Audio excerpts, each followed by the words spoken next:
परीक्षा में, लिखित प्रतियोगिता परीक्षा में होंगे सफल, दीपावली पर करते हैं मां सरस्वती पूजन। यदि कोई भी परीक्षार्थी, कोई भी छात्र, कोई भी विद्यार्थी दीपावली पर मां सरस्वती का पूजन करता है तो वह छात्र प्रत्येक परीक्षा में सफल होगा, प्रत्येक प्रतियोगिता में सफल होगा, लिखित परीक्षा में सफल होगा। विद्या बढ़ेगी, ज्ञान बढ़ेगा, बुद्धि बढ़ेगी। सरस्वती ज्योति चैनल के सभी साधकों को मैं आचार्य प्रदीप शास्त्री नमन करता हूं, वंदन करता हूं। आप सबका आपके अपने सरस्वती ज्योति चैनल में स्वागत भी करता हूं। जो सरस्वती ज्योति चैनल के साधक हैं, नए साधक हैं, उनसे मेरा नर्म निवेदन है, प्रार्थना है, करबद्ध विनती है, अपने इस सरस्वती ज्योति चैनल को सब्सक्राइब करें ताकि आपके पास में इसके बेल आइकन के बटन को प्रेस करें ताकि नई वीडियो की नोटिफिकेशन आपके पास तक पहुंचती रहे। और सभी साधकों से मेरा करबद्ध नर्म निवेदन है, कमेंट्स में जय मां लक्ष्मी, ओम लक्ष्मी नारायणाय नमो नमः, राधे राधे, ओम नमः शिवाय, ओम हम हनुमंते नमः, जय श्री राम लिखकर अपने अपने आशीर्वाद से अपने बंधु को, अपने मित्र को, अपने साथी आचार्य प्रदीप शास्त्री को अपने अपने आशीर्वाद से कृतार्थ करें। हमारा आज का विषय है कि दीपावली पर ऐसा हम क्या करें कि प्रत्येक परीक्षा में सफल हों। करना क्या है? जो भी छात्र हैं, जिस सब्जेक्ट में, जिस विषय में हमें लगता हो कि हमारे नंबर कम आते हैं, समझ में कम आता है, या हम बड़ी मेहनत करने के बाद सफल नहीं हो पाते, ऐसे विद्यार्थी को, ऐसे छात्र को उस सब्जेक्ट को, उस विषय को या सभी विषय की पुस्तक को हल्दी से अपनी पुस्तक के पहले पृष्ठ पर मां सरस्वती का बीज मंत्र एंग लिख दें। एक मोर पंख रखें, उस मोर पंख पर भी हल्दी या केसर से एंग लिख दें।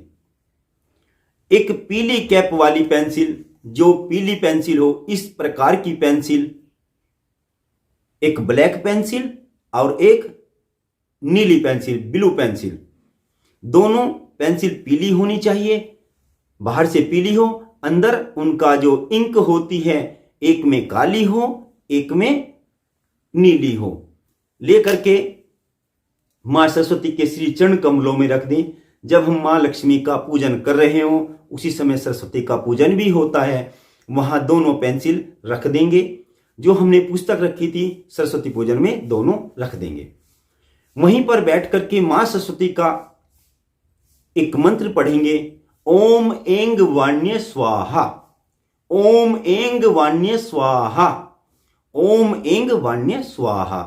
फिर पेंसिल, जो हमने पेंसिल रखी थी, दोनों पेंसिल को हाथ में ले लेंगे, एक नीली पेंसिल और एक काली पेंसिल, होगी पीली ही। मेरे पास में एक लाल पेंसिल है, शिक्षक होने के नाते सिर्फ मैं एक लाल रखता हूं, एक पीली रखता हूं। आपको एक ब्लू रखनी, एक ब्लैक रखनी। लेकर के बैठ जाएंगे। बैठ करके इन दोनों पेन के ऊपर हल्दी का या केसर का तिलक लगा देंगे। तिलक लगाने के बाद वही हाथ में लेकर ऐसे बैठेंगे, मंत्र पढ़ेंगे, ओम चित्रगुप्ताय नमः, ओम चित्रगुप्ताय नमः, ओम चित्रगुप्ताय नमः। इस मंत्र को हम पढ़ लेंगे। पढ़ने के बाद में फिर हमने, जब हम इस मंत्र को पढ़ने के बाद में दोनों पेन और पेंसिल वहीं रख देंगे, पुस्तक भी वहीं रख देंगे। फिर हमने वहां से महालक्ष्मी पूजन होने के बाद में जो हमने किताब वहां रखी थी, सभी किताब रखी तो सभी को थोड़ा थोड़ा पढ़ लेंगे। एक एक क्वेश्चन पढ़ लेंगे या कोई सवाल निकाल लेंगे, या हम जो भी इसमें हमारा सब्जेक्ट का विषय है उसको पढ़ लेंगे। टिपिकल सब्जेक्ट है जो हमें समझ में नहीं आता, एक पुस्तक रखी तो एक को पढ़ेंगे, सारी रखी तो सारी को थोड़ा थोड़ा पढ़ लेंगे। फिर हमने वो वहीं पे छोड़ देंगे। जब अगले दिन सुबह उठेंगे तब पेन को भी और किताब को भी उठा करके अपने पास रख लेंगे। जो मोर पंख रखा था उस मोर पंख को हम पुस्तक के अंदर रख देंगे। आप समझ लीजिए कि जिस विषय में आपने वो मोर पंख रखा था, जिस विषय की किताब आपने वहां पूजन में रखा था, तब आपकी प्रत्येक परीक्षा में सफलता होनी तय हो गई। अब होनी जो परीक्षा होगी उस परीक्षा में आप सफल होंगे, इसमें कोई दो राय नहीं है। इसके बाद भैया दूज आएगी। जब भैया दूज आएगी तब ये दोनों की दोनों किताब और पेंसिल फिर हम भैया दूज में अपने घर के मंदिर में रख देंगे।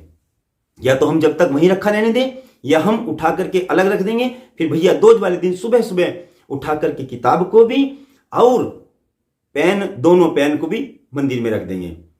भैया दूज का तिलक लगवाने से पहले सुबह सुबह स्नान करके हमने इसको किताब को भी वहीं बैठकर पढ़ना है और वही मंत्र पढ़ना है, ओम ऐंग वाण्य स्वाहा, ओम ऐंग वाण्य स्वाहा, ओम ऐंग वाण्य स्वाहा। फिर पेन दोनों हाथ में लेकर के हम पढ़ेंगे, ओम चित्रगुप्ताय नमः, ओम चित्रगुप्ताय नमः, ओम चित्रगुप्ताय नमः। फिर बहन से किताब और पेन वहीं छोड़ देंगे। फिर हम बहन से तिलक करवाएंगे, जो हमारा रक्षा सूत्र बंधवाएंगे, बहन से रक्षा सूत्र बंधवाएंगे, बहन से भैया दूज पर तिलक करवाएंगे। इसके बाद जो पेन हमने वहां रखा था, अगर बहन भी छात्रा है, बहन भी विद्यार्थी है, तो हम 1-2 पेन रखने थे।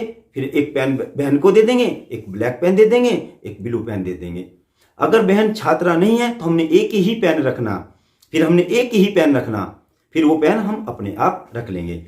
अगर बहन भी अपने भाई के लिए इस उपाय को करती है, दीपावली के पूजन पर 2 पेन अपने भाई के लिए रख दें, एक ब्लैक पेन, एक ब्लू पेन, और वो भैया दूज के बाद भाई को गिफ्ट करके दे, तो भाई उस पेन से जो शब्द लिखेगा वो शुद्ध होगा, उसमें सरस्वती माता का वास होगा और वो वाक्य लिखेगा, उस पर मार्किंग होने के साथ साथ अच्छे नंबर प्राप्त करेगा, प्रत्येक परीक्षा में सफल होगा। तो हमारा जो विषय था लिखित प्रतियोगिता परीक्षा में होंगे सफल, दीपावली पर करेंगे मां सरस्वती का पूजन। जय हिंद, जय भारत, वंदे मातरम।